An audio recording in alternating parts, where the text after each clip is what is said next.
Bom, gente, vamos então para a nossa sexta parte da estrutura da Bíblia. Eu vou tentar passar agora pelos profetas, finalzinho dos profetas maiores. Nós falamos sobre Isaías, Jeremias, nós vamos passar agora para o último profeta maior aí, mas a gente vai passar mais rápido.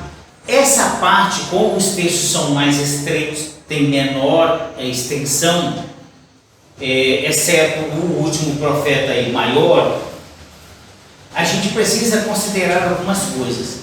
Já falei nas etapas anteriores da parte dos profetas sobre algumas chaves, o caminho para você entender como é que a gente pode compreender e interpretar os profetas. Tem que estar circulado no seu conjunto histórico. As grandes chaves são os períodos do exílio, antes, durante e pós-exílio, são as chaves principais. Porque o comportamento do profeta, ele está rodeado pela circunstância que Israel vive. E o cativeiro é uma coisa que marca muito a nação de Israel, marca muito o povo de Israel. Então os profetas, eles seguem aquelas etapas que nós falamos de como eles se comportam, tanto quando eles saem da região do Egito, caminham pelo deserto, assumem a terra, passam por um período de monarquia, de juízes, de monarquia. Então o comportamento dos profetas vai sendo alterado. Quando o Israel começa a entrar em crise, em declínio, e começa a cair os reinos, os profetas vão ter uma postura diferente, vão falar coisas diferentes também. Vai ser notório no Antigo Testamento, na parte dos profetas, como que eles vão se comportar durante o início do cativeiro. A mensagem e os últimos profetas, que são os profetas menores, a tendência de colocar os profetas menores na disposição que ele está lá é uma tentativa de botar na ordem histórica, mas não se sabe ao certo. A maioria dos especialistas não diz assim, não, está historicamente distribuída, quer dizer, está escalonado em ordem crescente da história ou evolutivo da história. Não há essa garantia de que esses livros, tanto os profetas maiores como os profetas menores, que essa extensão histórica ou essa disposição dos profetas acompanha a história de maneira evolutiva. Então a maioria não vai entrar nesse acordo. Mas é interessante porque a disposição profética, primeiro, a resistência ao opressor. E a ideia de que Deus vai vingar por Israel. Mas é uma coisa complicada você olhar os profetas e pensar nessa leitura de que, por exemplo, um profeta que o tempo todo esteve exortando Israel para não errar, depois vinha um outro grupo consciente que Israel caiu no cativeiro porque ele errou. Foi um castigo da parte de Deus permitir que Israel entrasse no cativeiro, e esse mesmo grupo de profetas, num estágio mais evoluído da história, ou seja, durante o pós-cativeiro, comece a falar das nações. Por exemplo, Deus vai castigar vocês porque vocês castigaram Israel. Entendeu o que eu estou querendo dizer? Então é conflitante, primeiro, porque uma dúvida em torno se os textos são todos de profetas. Outra, se esses profetas viveram exatamente naquele período ali. E uma questão interessante é saber, por exemplo, as simbologias por trás de cada texto, de cada narrativa de profeta. Porque eles vão alterando, se eles vão mudando sua forma de trabalhar, sua mensagem e a sua relação com o povo, o próprio texto muda de característica, porque os elementos, eles não são necessariamente encadeados segundo os eventos, mas segundo um símbolo por trás dos eventos. Olha o caso de Jonas. Aí sim, quem é um cara que conhece bem o texto de Jonas? É o Eno.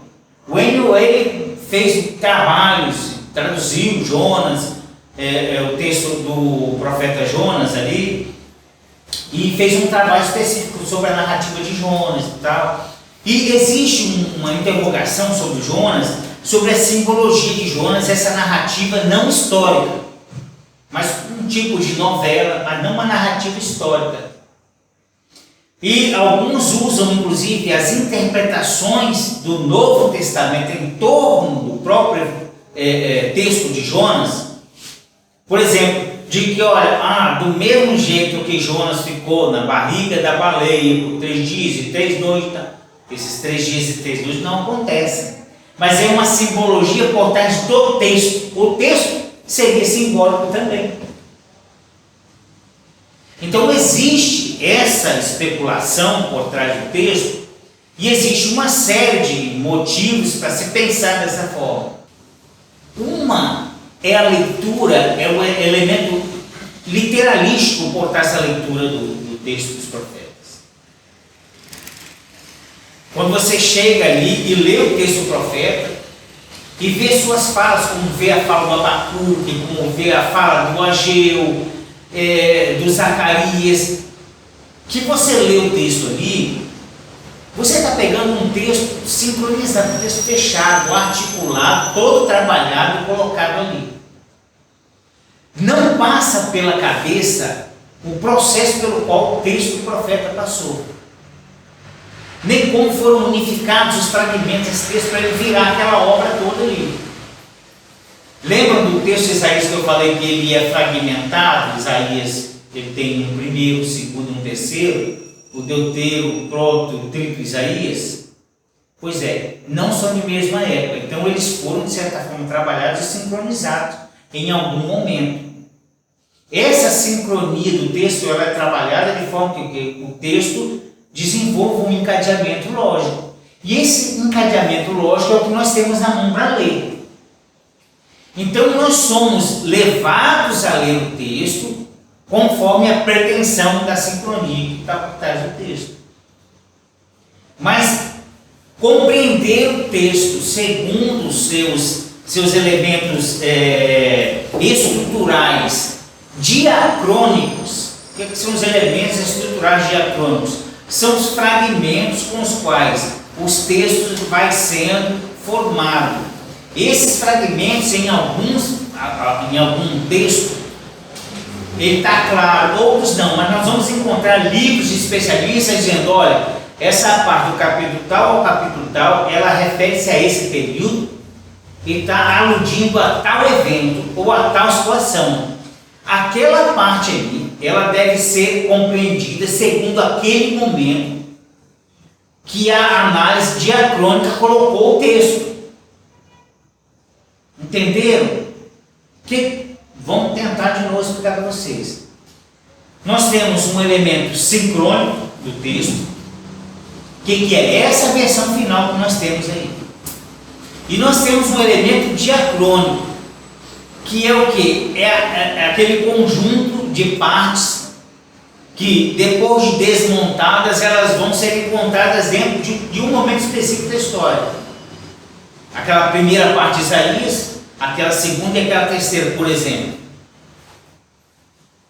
Quando eles foram juntados, aconteceu o processo sincrônico. Mas enquanto ele estava separado, ele era diacrônico. Ele estava separado do conjunto e não estava trabalhado para completar uma obra toda. Era o texto ali, no seu mundo no mundo onde ele nasce.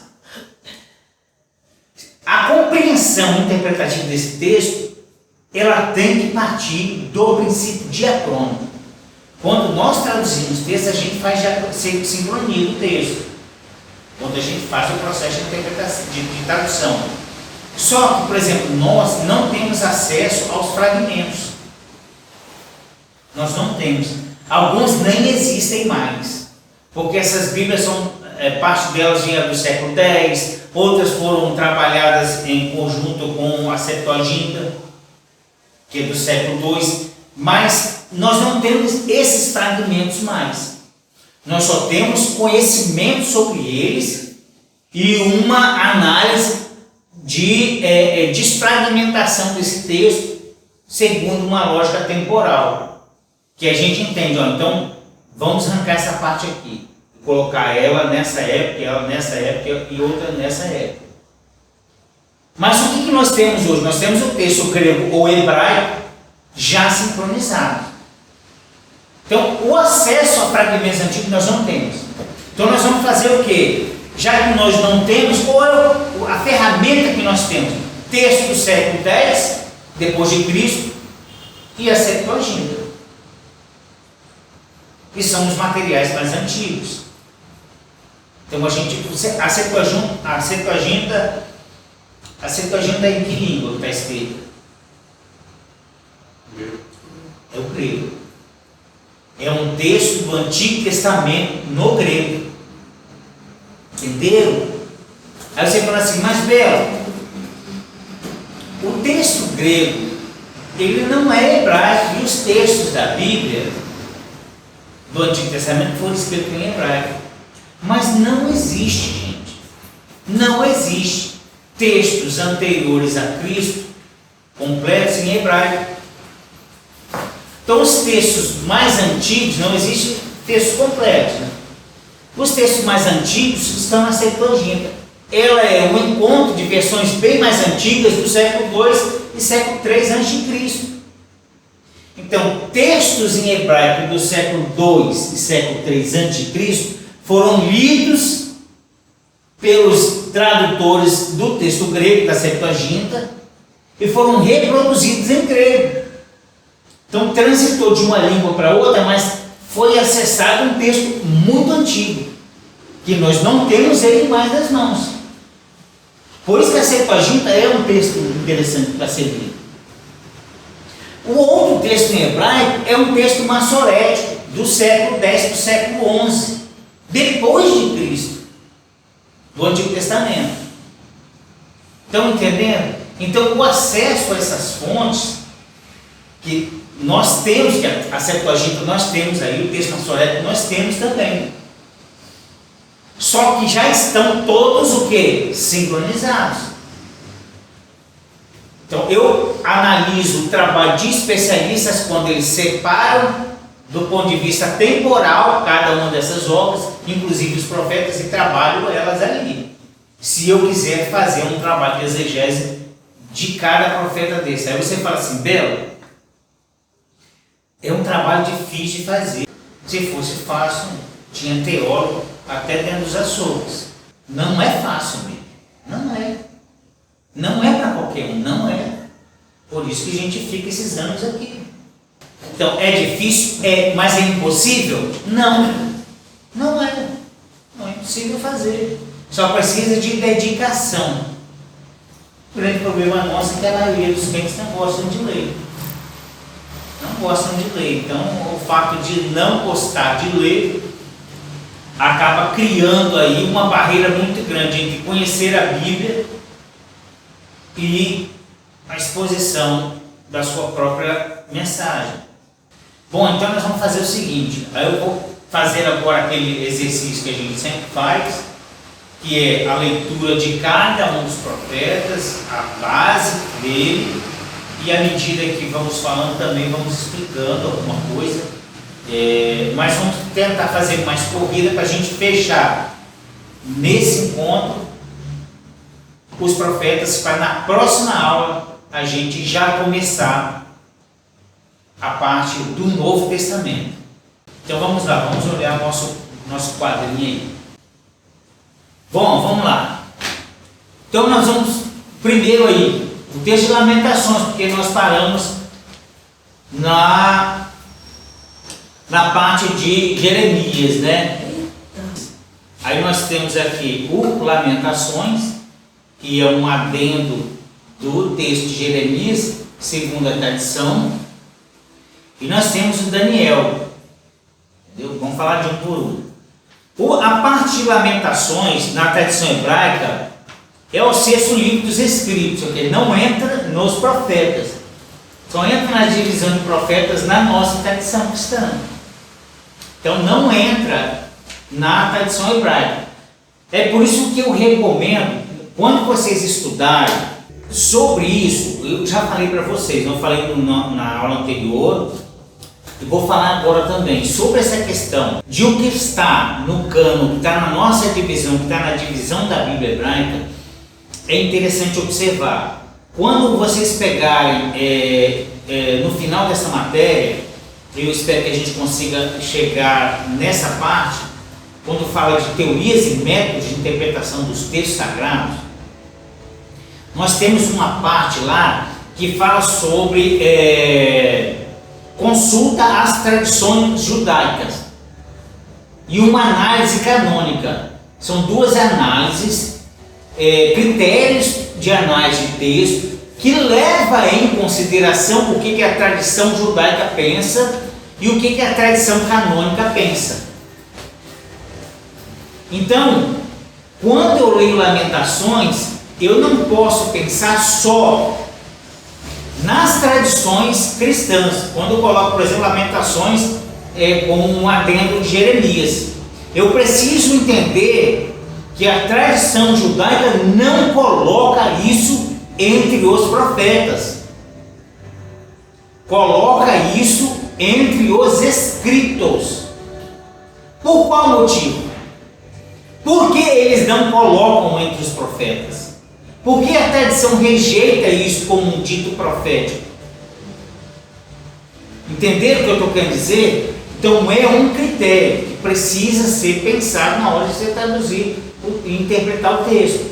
Você pode interpretar, por exemplo, eu vou interpretar Lamentações como se fosse exatamente um pronunciamento ou uma exposição de Jeremias, sendo que a tradição não vê assim, e nem a crítica vê, que é um fator que deve ser levado em consideração. São duas contra uma. Entenderam? Então é preciso observar. No processo de interpretação, não esqueçam disso.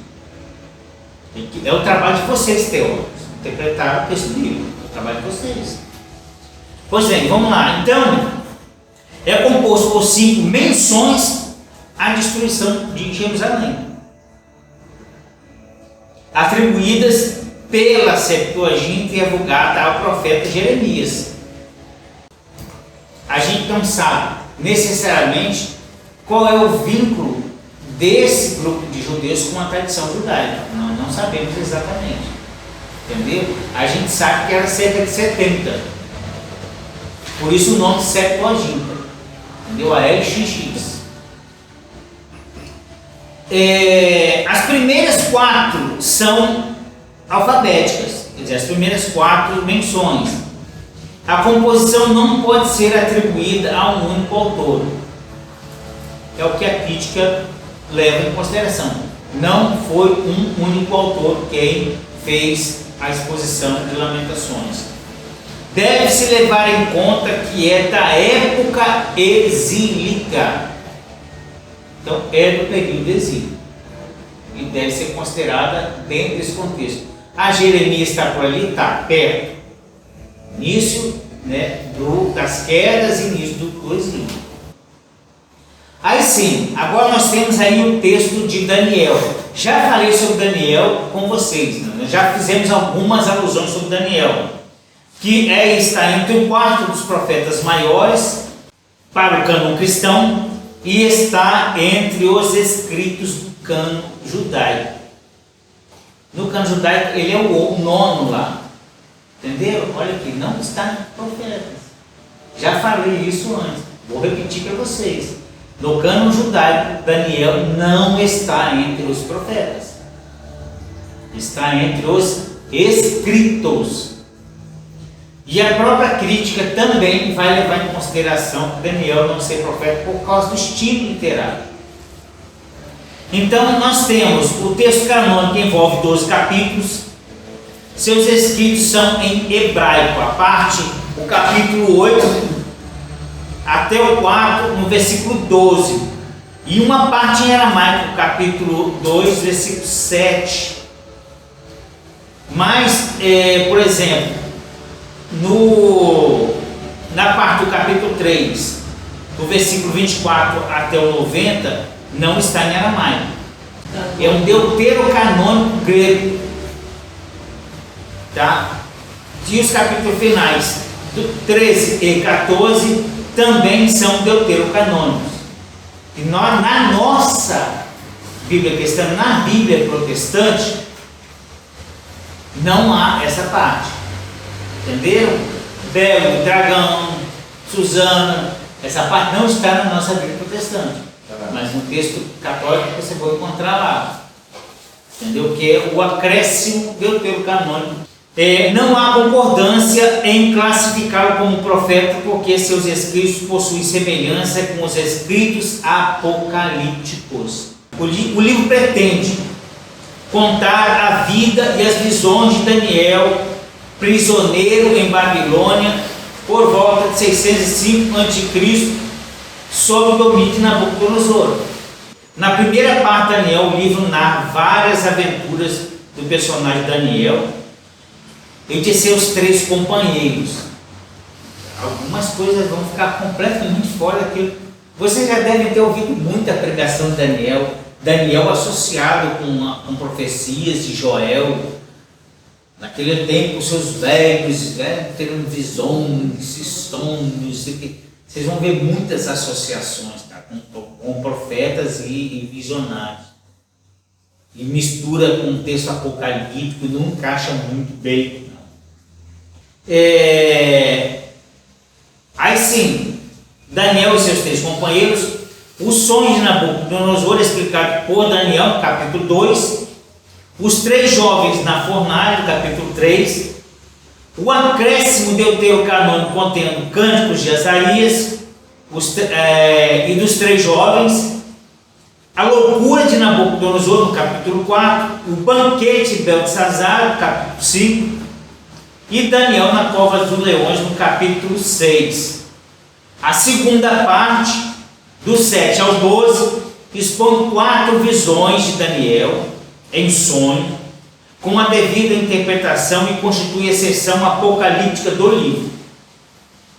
As mais famosas são, na primeira, a aparição do Filho do Homem, 7, de 13 a 14. Na terceira, a profecia das 70 semanas dos anos, no capítulo 9. O segundo acréscimo deuterocanônico é formado pelo capítulo 13, Susana e os 2 anciões, e pelo 14, Daniel e o ídolo de Bel, Daniel e o dragão. O livro em si é de um autor desconhecido e tem sua redação datada de aproximadamente o ano 165 a.C. Importante essa data, tá? Vai deixar claro que alguém conta a história de Daniel ou de um Daniel que aparece aí segundo a própria crítica com relação ao autor do texto. Agora, é complicado você dizer, por exemplo, que esse texto ele foi escrito todo no exato momento, exatamente por haver fragmentos de texto diferentes. E aí é interessante um estudo específico sobre Daniel para trabalhar isso. E existem estudos específicos sobre Daniel, sua história, sua composição. É sempre bom procurar especialistas para falar sobre esse texto. Não apologetas, entenderam? Quem são os apologetas? Que fazem a interpretação do texto sincrônico. Esses caras são apologetas, são literalistas. Não é a leitura adequada, são apenas leitores de texto sincronizado sem tradução. Seguem uma tradição muito ligada às reformas e aí vai. É importante fazer a leitura de especialistas, de acadêmicos que estudaram sobre Daniel e tentaram trabalhar sua composição, sua data. Entenderam? Depois você pode, inclusive, até produzir uma interpretação de Daniel, mas compreender ele de forma localizada historicamente, e inclusive seus próprios fragmentos. Entende? Se eu tenho textos em mais de um idioma no mesmo livro e a tradição não aceita isso, por qual motivo isso está lá? Então vamos lá. Agora os profetas menores. Os profetas menores. Nós temos aí os 12 profetas menores. Uma coisa que nós precisamos entender com relação aos profetas menores. O termo menores aqui está muito relacionado à extensão da produção. Isso, a maioria das pessoas que fazem a leitura dos profetas menores entendem isso. Que não é um valor por trás da mensagem que o texto apresenta, mas é o volume, só o volume de texto. Por isso é considerado menores. Poucos capítulos, os capítulos pequenos, textos com poucas páginas de leitura, né? E poucas alusões, diferente de profetas como Isaías e Jeremias, que tem textos extremamente longos, né? Textos de mais de 40 capítulos extremamente longos. É menor por causa da extensão. E a outra, por que eles estão dispostos da maneira que eles estão lá?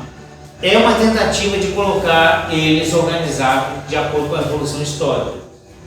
Se está exatamente como está a história, não há um acordo entre os leitores e os especialistas em Antigo Testamento, se eles realmente estão historicamente. Mas a tentativa era colocar evoluído historicamente. Essa é a tentativa. Então vamos lá, o primeiro profeta. Nós vamos ver o profeta Oséias aí. É o primeiro e um dos profetas menores. Tem composição em 14 capítulos, embora seja 14, mas são capítulos pequenos, entenderam? Textos curtos. Não muito extensos, que podem ser divididos em 3 partes. Outra coisa também, os capítulos não foram criados juntos com os livros, tá?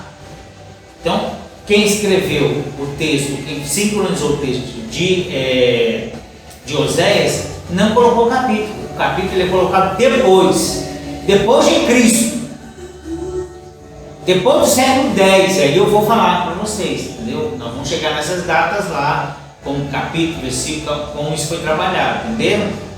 Podem ficar tranquilos com relação a isso. Então, embora estejam divididos em capítulos pequenos, os capítulos não existiam quando o texto foi formado. Os capítulos vão aparecer depois. Podem ser divididos em 3 partes esses capítulos. Primeiro, o matrimônio tem conotação simbólica de Oséias com uma prostituta. Depois vem a reprovação, Israel e seus chefes e anúncio de castigo. Conclusão com perspectivas de conversão e salvação, do capítulo 14, versículo 12 e 10 até o 10.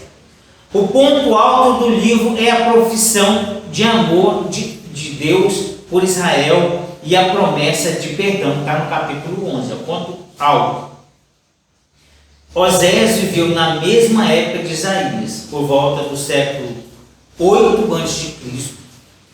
É possível que o livro de Oséias tenha sofrido reelaborações posteriores, mas é possível com quase todos os textos dos profetas também. Não coloquei Oséias aqui, mas praticamente quase todos os textos proféticos têm sofrido. O que a gente precisa saber enquanto especialistas é: essas alterações ocorreram mesmo e em que parte? Na hora de traduzir, entendeu? Na hora de interpretar. Ocorreram ou não ocorreram, e se ocorreram, em que parte ocorreram.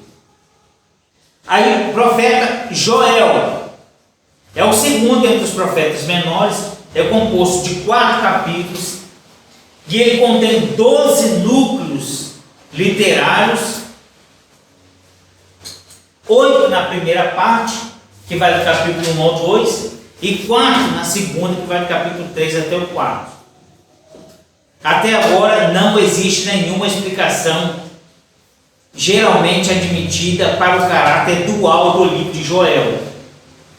Os temas mais importantes são uma calamidade, quer dizer, a praga dos gafanhotos, e alguns dizem que talvez essas 2 etapas sejam relacionadas com o sofrimento por causa dos gafanhotos. Essa dupla característica do livro de Joel. A descrição do dia do Senhor, a exortação ao arrependimento, a efusão do Espírito, o juízo dos povos e a restauração de Israel. A data final do livro fica entre o século V e IV a.C. Olha aí, vocês estão vendo que a linguagem de restauração deixa claro esse período de transição pós-exílio. Entenderam? Transição pós-exílio. O texto justifica-se muito quando nós consideramos a mensagem e o período histórico. É muito interessante. Para um estudo mais avançado, eu não sei se vocês vão ter interesse de chegar a esse ponto na carreira de leitores e tradutores ou intérpretes do texto bíblico, de fazerem buscas avançadas a ponto de produzir material de teologia para comercialização e divulgação. Mas o dado histórico por trás desse convívio, dessas situações que envolvem Israel, você encontra muita coisa. Se eu quiser compreender isso, eu preciso voltar lá na Babilônia, eu preciso compreender as transições de Nabucodonosor até a derrota de Babilônia, até a queda, e com os editos, com a relação entre os governos, o que foi mandado, o que não foi mandado, esse momento de encontro entre esses ditos, essas ordens de governo e a fala dos profetas, e como Israel estava ali, naquele exato momento, debaixo do jugo deles. Para fazer um estudo avançado, uma exposição avançada sobre a fala do profeta e a condição do profeta. Então vamos aí para o profeta Amós.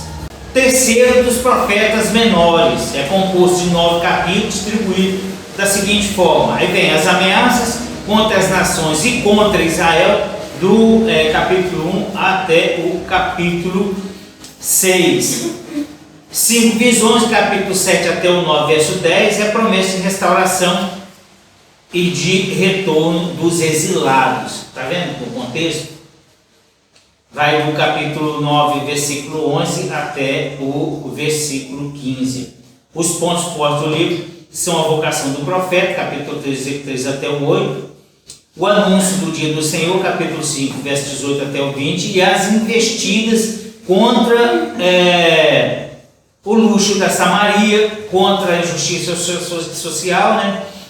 E contra o culto hipócrita. Esse profeta viveu por volta do século 7 a.C., mas seu livro passou por reelaborações em épocas exílicas e também pós-exílicas, então, com a maioria dos outros livros dos profetas. Aí o profeta Obadias ou Abdias, dependendo aí da versão bíblica. É o quarto, né, dos profetas menores, constitui por apenas 21 versículos, dos quais os versículos 2 e 9 também aparecem no livro de Jeremias, 49, versículo 7 até o 22, e trata-se de uma visão contra Edom. Profetiza o dia do Senhor, quando Israel voltará vitorioso sobre o monte Sião. A data de composição oscila entre o século 9 a.C. e a época pós-exílio. Olha a distância, né? Muito complicado essa parte, essas variações de data, é muito complicado. E aí vocês podem ver nos livros depois, o Vadimec, que eu falei para vocês, que é da Comissão Laica de Interpretação da Bíblia, é um livro, né? O Vadimec, que faz estudo da Bíblia, ele tem essas variações todas lá. Então essas variações de data existem mesmo, de datação. O Jonas, aí sim, já falei para vocês na introdução sobre Jonas, é o quinto do livro dos profetas menores, composto por 4 capítulos. Na realidade trata-se de uma narração edificante do século 8 a.C.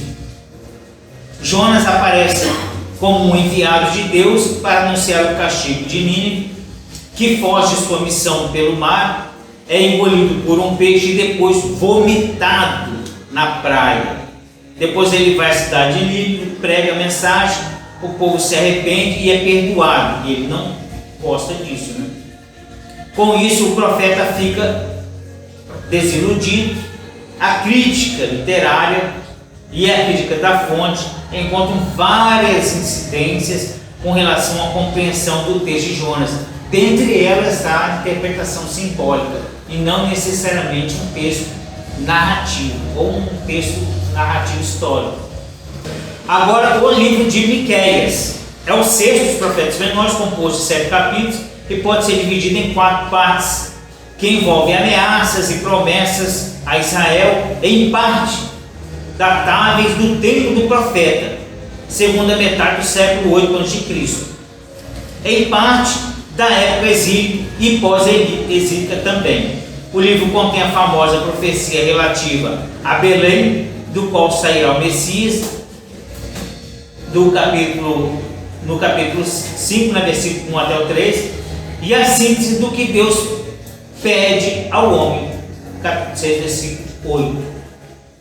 Profeta Naum, sétimo dos profetas menores, contém 3 capítulos que são inteiramente constituídos de ameaça contra Nínive, com o anúncio de sua ruína, que aconteceria pouco mais tarde, por volta de 612 a.C.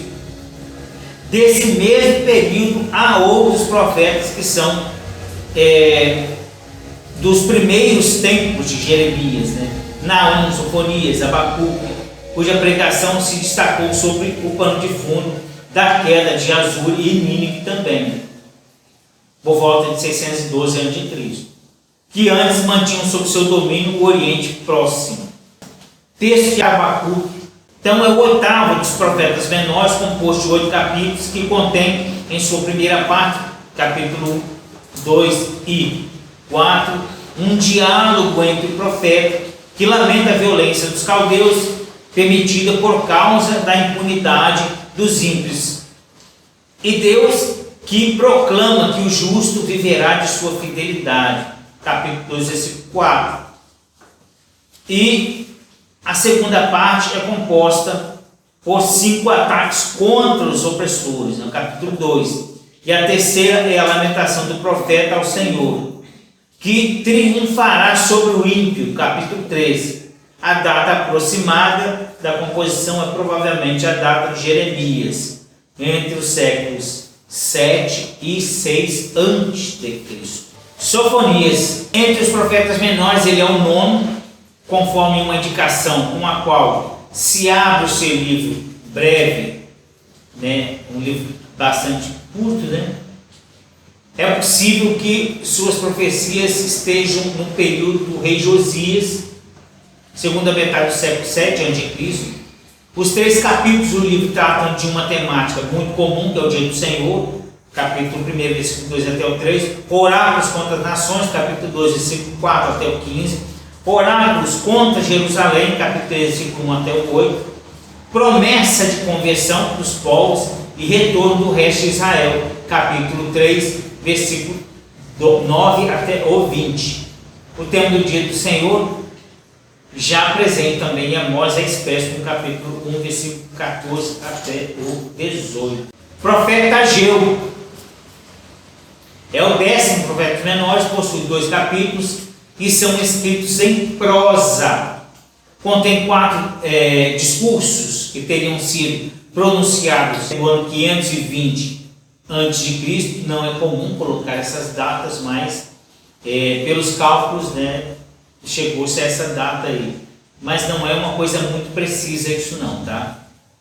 Os destinatários são o governador Zorobabel e o sumo sacerdote Josué, que Ageu exorta a construir o templo, e ele não é ouvido, não acontece, né, o que é desejado. É notória a luta do profeta contra os desinteresses pela reconstrução do templo, em ocasiões posteriores ao exílio. A Zorobabel, particularmente, o profeta anuncia uma proteção divina e o proclama selo do Senhor. No entanto, as esperanças que tinham sobre Zorobabel não se concretizaram. aí o texto de Zacarias. O profeta Zacarias é o 11º dos profetas menores, composto por 14 capítulos, dividido em duas partes, versículo 1 até o 8, ou Proto-Zacarias, né, do capítulo 9 até o 14, ou Deutero-Zacarias. Essa divisão mostra com clareza que a autoria não é de um autor só, né? São de pelo menos 2 autores. A primeira parte atribuível, né, ao próprio profeta Zacarias, é contemporâneo à profecia de Ageu e compreende 8 visões simbólicas precedidas por um apelo à conversão e concluídas por uma promessa de salvação messiânica. Deutero Zacarias, no qual o profeta não mais aparece, provavelmente pertence ao final do século IV a.C. e contém alguns anúncios messiânicos. Destes, o mais famoso é a chegada do Messias montado num jumento, versículo 9, e daquele que transpassaram, capítulo 12, versículo 12 e 10. Ambos atribuídos a Jesus no Novo Testamento. Essa parte é concluída com um anúncio de um combate escatológico e a exaltação de Jerusalém. É importante para o leitor uma leitura conjunta de Ageu e Zacarias, ler os dois juntos para compreender.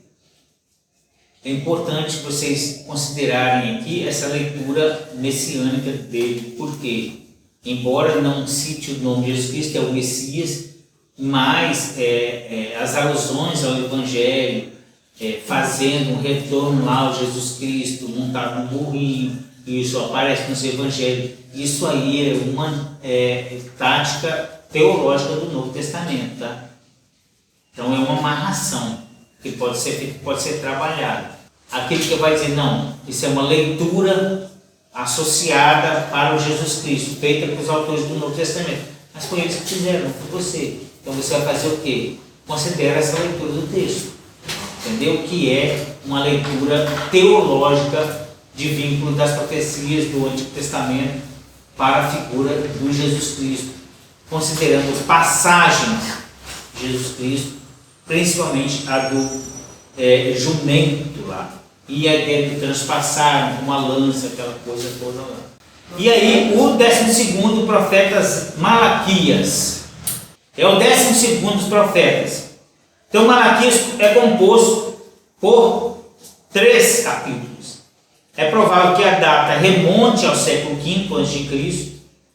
É obra anônima, portanto o nome de Malaquias, que tem a tradução para mim, o mensageiro, é somente um apelido extraído do capítulo 3, no versículo 1. Os temas contidos nesse livro podem ser reduzidos a 6: o amor divino por Israel, a reprovação aos sacerdotes que oferecem animais defeituosos, a reprovação àqueles que divorciaram e se casaram com estrangeiras, e a iminência do dia do Senhor, a punição por não se ter oferecido dízimo, o dia do juízo, e a conclusão está no capítulo 3, versículo 33 até o 34, que é também a conclusão do Antigo Testamento, segundo o cânon cristão. Segundo o cânon cristão, anuncia-se o envio do profeta Elias para preparar o coração para o dia do Senhor, figura que o Novo Testamento identificou como João Batista. Malaquias está envolvido no pós-exílio e diáspora. Então a gente fecha aí os profetas menores e também a estrutura do Antigo Testamento. Então a gente já começa no nosso próximo encontro a falar sobre a estrutura do Novo Testamento e também comentar algumas coisas sobre os livros lá, tanto os evangelhos como as cartas, né? No demais, muito obrigado. Um grande abraço a todos.